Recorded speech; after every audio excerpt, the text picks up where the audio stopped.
Exactly 20 years ago, 25th September 1996, this theatre opened with an opening party.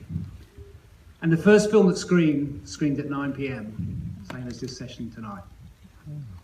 That film was The Living Sea, a 45-minute documentary. And the theatre opened only showing those documentaries because they were the only films that were shot on IMAX films and the only films that we could show. But you know what, in an uncanny way, not only is it 20 years since we opened, but there's a direct link between The Living Sea and The Dark Knight. The Living Sea was made by Greg McGillivray from McGillivray Freeman Films. Greg's been making IMAX films for nearly 40 years now, and he's probably made more IMAX films than anybody else. Wow.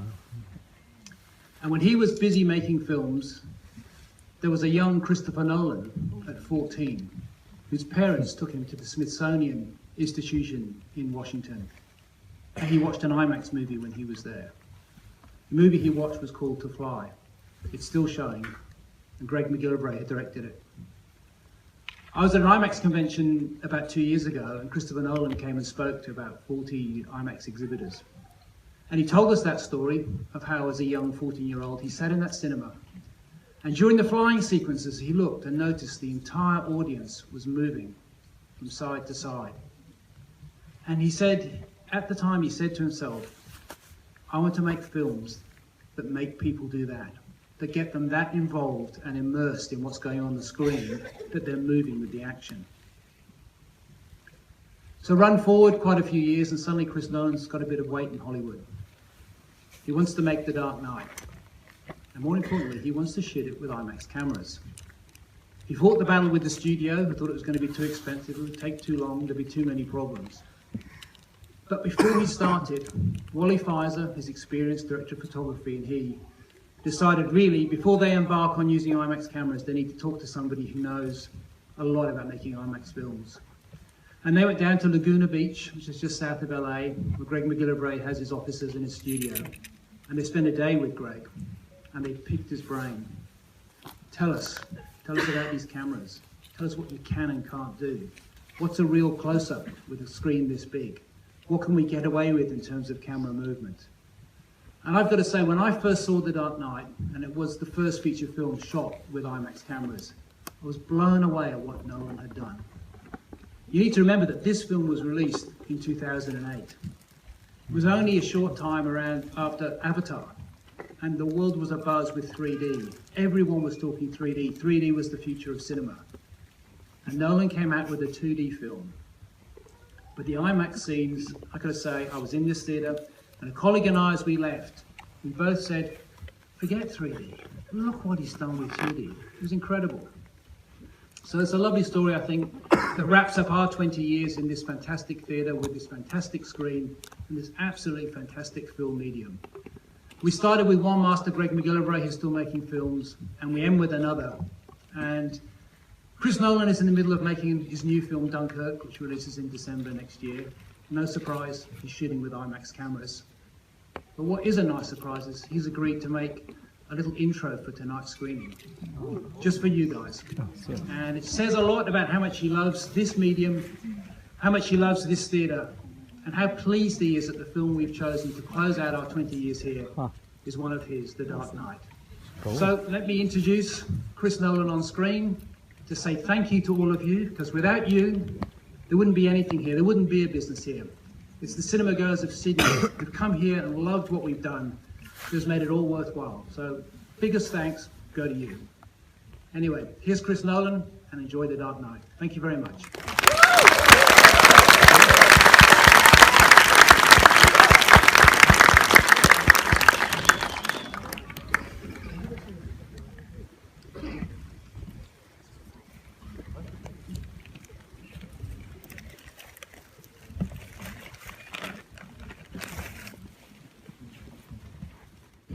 Hello, I'm Christopher Nolan, and welcome to the final screening of the IMAX Theatre Sydney before its grand reopening. The film you're about to see, The Dark Knight, was the first commercial feature to incorporate significant sections of original IMAX film photography, and it was originally released in this 1570 IMAX film format that you're about to see tonight.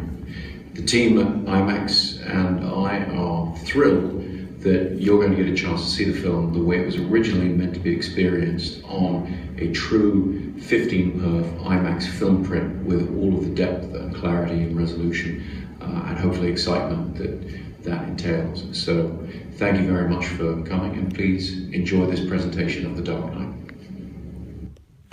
Stand by for IMAX Theater Optimization Crosscheck. Configure customized movie screen. Field of view maximize. ほんとここのシアターってめちゃくちゃでかくて、エキスポとかの IMAX がちっちゃく見えるほど異次元なシアターで、ブログとか書いても1万字は超えてしまう。人生に本当一度だけでも行こうとは本当に決心しとって、実際に見に行くずっと前から本当に行く計画が立てとって行くしかなかったって感じ。今は東京や大阪で IMAX のフルサイズが見れるけど、当時は海外しか見ることができなくて、しかもノーラン作品がいつ見れるか分からないし、フィルムの映写機がいつ撤去されるか分からないから、もうフルサイズがもう二度と見れないかもしれないってことなんですよ。本当にそんな状況に置かれていた。インターステラーのフルサイズは僕が思った以上に日本で見たインターステラーと違って、かつ縦30メートル級のスクリーンですから、本当にもう終始口が無理やったかな。本当なんじゃこれっていう感じで突っ込みまくりで、初めのシーンは本当言葉が出なかったかな。次にびっくりしたのがドローンを追いかけるシーンのところで、一気にフルサイズのなるんだけど、パンクしたタイヤがあんまりにも本当に立体的すぎて、本当にもう他の僕以外の人も前のめりになった感じです。今思ったら後ろの人には申し訳ないけど、本当ある時はやばかったかな。エキスポとか大阪とか東京の 4K の IMAX レーザー GT でも同じになるか分かんないけど、多分みんなもそこは印象に残ると思うね。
懐かしいな。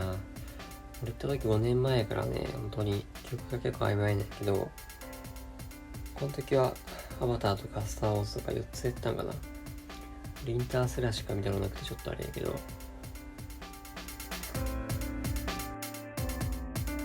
黄色と黒のところに映写機があるのかな。そう階段登ってったね。結構周り綺麗でしたよ、ほんと。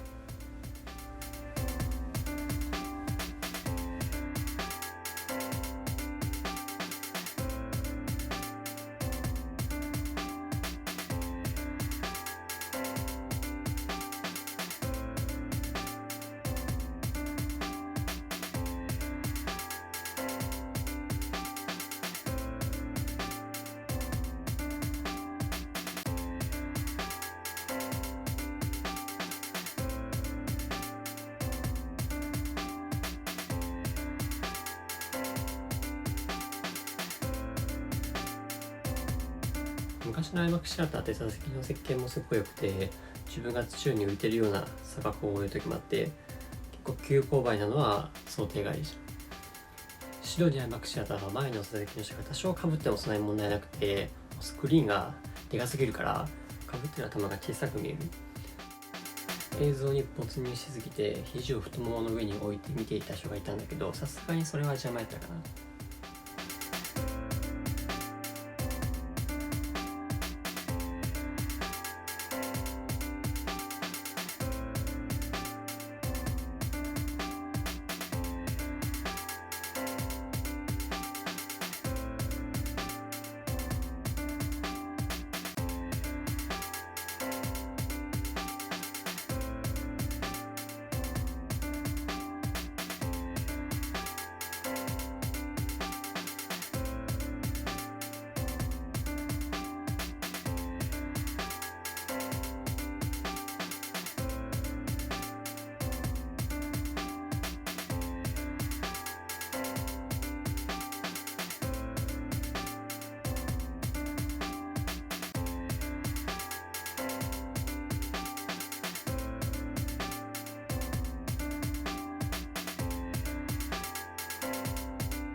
ロビーはね、スクリーンの規模に対してそんなに広くはないんですよね。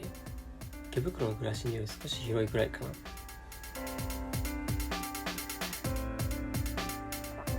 これさ、IMAX いる？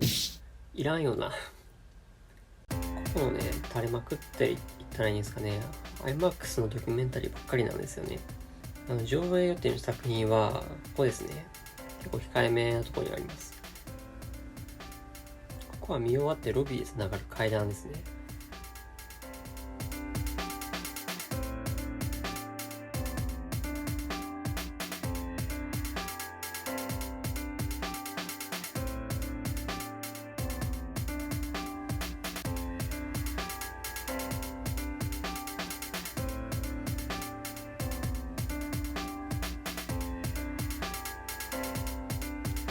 これさ、